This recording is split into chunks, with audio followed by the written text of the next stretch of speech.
जय जगन्नाथ फ्रेंड्स, चलिए आज देखते हैं एक कस्टमाइज वाला केक। ये एक चॉकलेट फ्लेवर का केक था। तो सबसे पहले मैंने स्पंज बनाया। स्पंज को मैंने सोक कर लिया। अब इसके ऊपर क्रीम डाल के फिर चॉकलेट गनाश को स्प्रेड किया। फिर उसके ऊपर थोड़ा सा चॉकलेट को चॉप करके मैंने इस तरह से डाल दिया।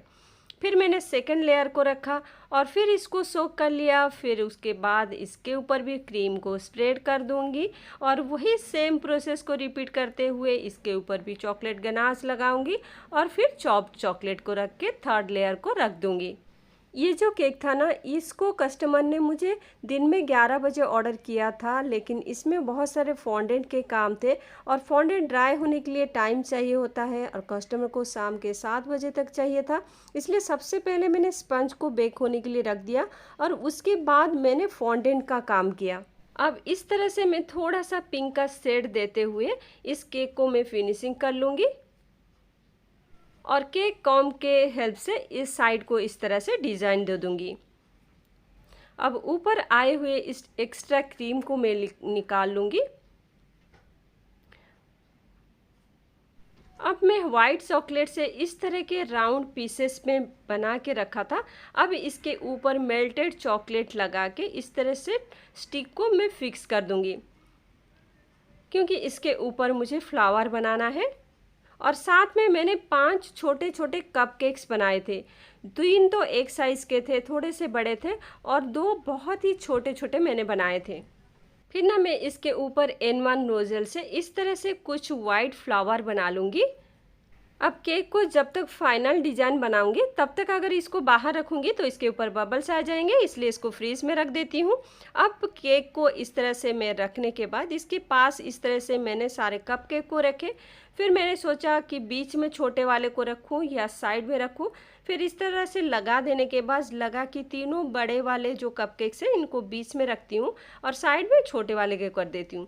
फिर उसके साथ मैंने जो डॉल बनाया था उसका साइज़ को मैंने इस तरह से लगा के थोड़ा सा देख लिया कि ये यहाँ पे अच्छा लगेगा कि ऊपर अच्छा लगेगा। तो साइड वाल में वो अच्छा नहीं लग रहा था, इसलिए सोचा कि इसको ऊपर रख लूँगी। फिर मैंने ये जो कपकेक्स थे इनको सोक कर लिया मैंने। फिर इसके ऊपर किसी के अंदर मैंने चॉकलेट गनाश डाला, किस में मैंने ऑरेंज फ्लेवर डाला।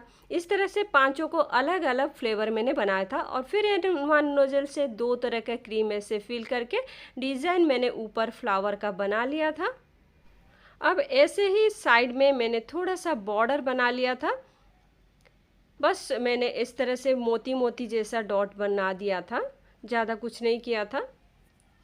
फिर उसके बाद इस तरह से मैंने थोड़ा सा नीचे क्रीम लगाया और उसके ऊपर ये सारे जो कपकेक्स थे इनको प्लेस कर दिया।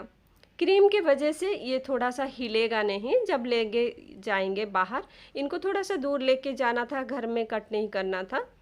अब इसके बाद इस तरह से मैंने फॉन्डेंट का बनाया था फ्लावर और उसके ऊपर अल्फ़ाबेट से नेम लिख के उसको पेंट किया था गोल्डन डस्ट से। मैंने इसको पहले ऑयल से किया था लेकिन मुझे वो अच्छा नहीं लगा, तो दोबारा मैंने ये एवापोरेट से इस तरह से मैंने फिर से पेंट कर लिया। अब इसके बाद मैंने इस तरह से छोटे छोटे फॉन्डेंट के फ्लावर बना के भी ड्राई कर लिए थे और साथ में ग्लॉसी प्रिंट के इस तरह के मैंने फ़ोटो प्रिंट करके और कटिंग करके उसके स्टिक्स के साथ फिक्स कर लिया था और रख लिया था। और लास्ट में बारी था सब कुछ को असेंबल करना। अब मैंने फॉन्डेंट का जो फ्लावर था उसको इस तरह से प्लेस किया था। फिर उसके बाद मैंने केक के ऊपर ये जो फॉन्डेंट के नेम स्टिक्स मैंने बनाए थे उसको इस तरह से छोटे से बड़े क्रम में इसको लगा लिया। फिर मैंने थोड़े से इस तरह से शुगर बॉल को ऐड किया था वाइट और पिंक कलर में,